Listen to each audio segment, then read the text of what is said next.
নাচ আমার two be honest রক্তে মিশে আছে বলতে গেলে, শেখার আসলে শেষ নেই। আর অভিনয় ভীষণ পরিমাণে এনজয় করছি। আমরা যেরকম নাচ করি পুরো লিরিক্সটা আমরা এক্সপ্রেশনের মাধ্যমে প্রকাশ করি, থেকেই অভিনয় আসতে পারে এরকম ব্যাপারটা নয়।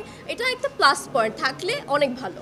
আক্ষেপের জায়গা না, কেবল তো আমি শুরু করেছি, মাত্র 2টো সিনেমা করলাম। যেহেতু আমি পারি তো এই জিনিসটা আমি প্রকাশ করতে চাই, একটা জিনিস শেয়ার করতে চাই।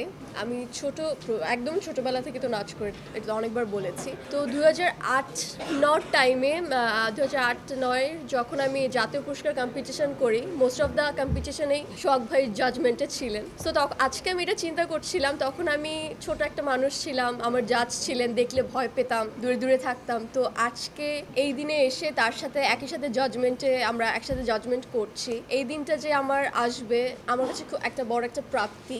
ভাইয়াকে অসংখ্য ধন্যবাদ এই দিনটা আমাদের সাথে শেয়ার করার জন্য, আমাদেরকে মনে করার জন্য। তো সব কিছু মিলে খুবই ভালো লাগছে।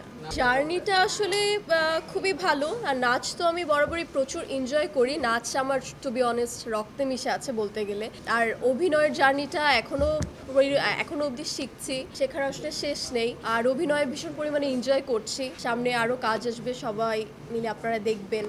আমার কাছে মনে হয় যে যারা নাচ জানে, নাচ থেকে যারা অভিনয়তে আসে, এটা একটা প্লাস পয়েন্ট, কারণ তারা এক্সপ্রেশন জানে। আমরা যেরকম নাচ করি পুরো লিরিক্সটা আমরা এক্সপ্রেশনের মাধ্যমে প্রকাশ করি, তো এটা হচ্ছে একটা প্লাস পয়েন্ট। তারা আরো সুন্দর করে অভিনয় করতে পারে। আর যারা নাচ পারে না বা একদমই মানে জাস্ট অভিনয়তে এসেছে, এরকম অসংখ্য মানুষ আছে যারা নাটক করছে, সিনেমাতে আছে, জাস্ট নতুন একদম প্লেসে এসে এখন দারুণ কাজ করছে। এটা আসলে আমি একদমই বলবো না যে নাচটাই মুখ্য, যে নাচ থেকেই অভিনয় আসতে পারে এরকম ব্যাপারটা নয়। এটা একটা প্লাস পয়েন্ট থাকলে অনেক ভালো। এখনো অবধি আসলে আমি বলতে পারছি না, কারণ যেহেতু আমি নৃত্যশিল্পী, যে কোনো টাইপের নাচ আমি করতে পারি। সো আমার এটা একটা আক্ষেপের জায়গা থেকে বলতে পারি, বা আক্ষেপের জায়গা না, কেবল তো আমি শুরু করেছি, মাত্র 2টো সিনেমা করলাম। সো আমি সামনে চাবো যে এটা নিয়ে আসলে কেউ ভাবুক। যেহেতু আমি পারি তো এই জিনিসটা আমি প্রকাশ করতে চাই দারুণভাবে। তো এটা যদি প্রডিউসার বা ডিরেক্টর এটা মাথায় রাখে, তো আই থিঙ্ক আরও ভালো কিছু হবে। যদি আমি ব্যক্তি সোহাগ ভাইয়ের কথা বলি, সে একজন অমায়িক মানুষ, মানুষকে ভীষণ পরিমাণে শ্রদ্ধা করতে জানে, ভালোবাসে। এবং কারোর যদি কখনো কোনো প্রবলেমে পড়ে, বা সবার আগে আমার মনে হয় যে সোহাগ ভাই দৌড়ে গিয়ে তাকে সাহায্য করার জন্য চলে আসে। তো আমি এটা সোহাগ ভাই ছোটোবেলা থেকে এখনো অবধি দেখে আসছি, একজন মাই ডিয়ার পার্সন।